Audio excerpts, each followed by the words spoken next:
वक्त है Valentine's day पर हमारे खास सेगमेंट रेड फ्लैग और ग्रीन फ्लैग का।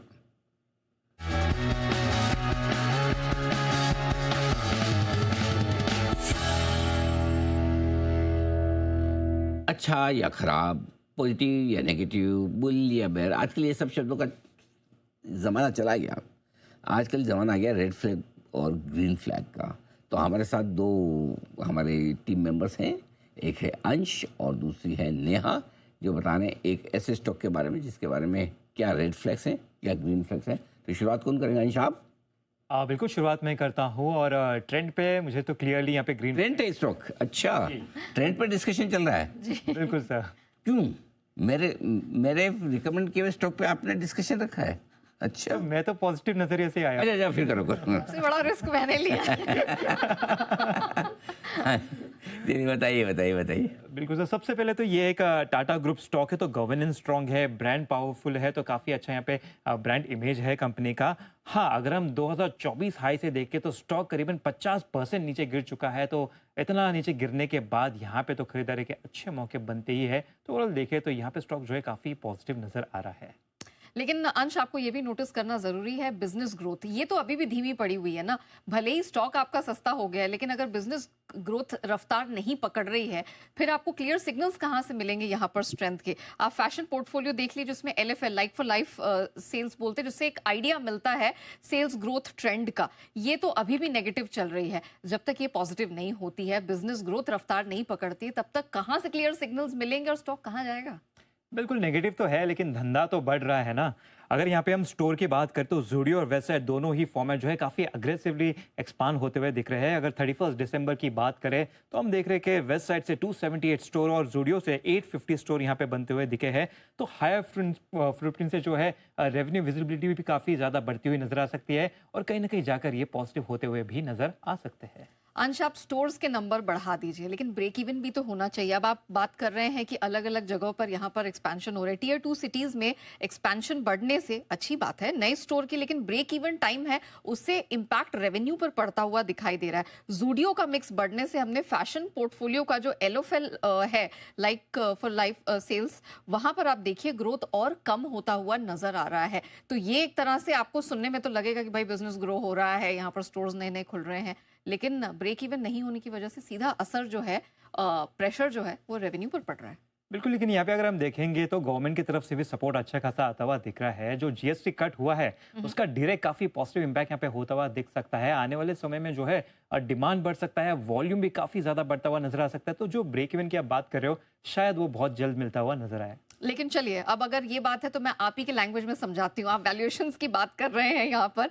अब गिरावट के बाद भी आप देखिए स्टॉक काफी महंगा है। इसके सामने बहुत सारे ऐसे स्टॉक्स हैं जो काफी सस्ते हैं। स्टॉक TTM पर आप देखिए ऑलमोस्ट 92 टाइम्स जैसा दिख रहा है। ये जस्टिफाइड कैसे है? इसके सामने तो आपके पास और भी सस्ते स्टॉक्स है। जिस तरह का मार्केट है, लोग तो चाहेंगे कि अगर गिरावट भी होती है तो सबसे पहले मैं एक सस्ता स्टॉक है वो उठाऊं। बिल्कुल, लेकिन अगर आप अंतर्राष्ट्रीय ब्रोकरेज की बात करें UBS की, तो ये काफी यहाँ पे पॉजिटिव होते हुए नजर आ रहे हैं डिस्पाइट ऑफ वैल्यूएशन। इन्होंने यहाँ पे जो है खरीदारी की राय बरकरार रखी है और टारगेट प्राइस जो है यहाँ पे 5300 का दिया है, यानी कि करंट मार्केट प्राइस से देखें तो लगभग 25% का अपसाइड यहाँ पे एक्सपेक्ट किया जा रहा है। ऑलराइट, लेकिन आपको बता दें लगातार स्टोर विस्तार से कैपेक्स रिटर्न रेशियो पर असर जो है यहाँ पर पड़ता हुआ दिखाई दे सकता है। कोटक इस पर रिड्यूस का स्टैंस लेकर चल रहे हैं और टारगेट ये 3850 का बता रहे हैं। मतलब इन्हें किसी भी तरह से इसमें बहुत पोटेंशियल या स्ट्रेंथ नहीं दिख रही है सर। ओके, तो आप दोनों के देखिए, अब मैं तो अगर इस पर जवाब दूंगा तो नेहा जी कहेंगे आप तो इंटरेस्टेड पार्टी हैं। आपने तो रिकमेंड किया हुआ है स्टॉक को पिछले साल भी, इस साल भी, अभी तक स्टॉक चला नहीं है। हालांकि आपने रिस्क तो ली है, इसमें कोई डाउट नहीं, काफ़ी ली है। हाँ, लेकिन कोई बात नहीं। तो मैं एक काम करता हूँ, पैनल में से किसी को आपको जो पसंद हो उसको जज बना लेते हैं। जो लगता है कि भाई आपको लगता है कि एकदम सही ओपिनियन देंगे बिना इन्फ्लुएंस हुए। कोई आपकी पसंद का कोई आर्बिट्रेटर है? सुदीप जी है। सुदीप शाह साहब। नेहा जी? शरद सर से बात करनी चाहिए। शरद सर, ओके। कमेटी बनानी पड़ेगी एक। दोनों ने एक का वोट बराबर आ गया तो फिर मैं एक काम करूँगा, अगर दोनों का एक तरफा है तब तो ठीक है, डिसीजन हो जाएगा। अगर दोनों का अलग अलग आए तो निर्णायक वोट सेठी साहब का होगा। सुदीप जी, शुरुआत आप कीजिए। मेरा वोट रहेगा अंश के साथ। अच्छा, ओके। अंश ने सोच समझ के चुना है आपको। बोले बोले बोले बोले।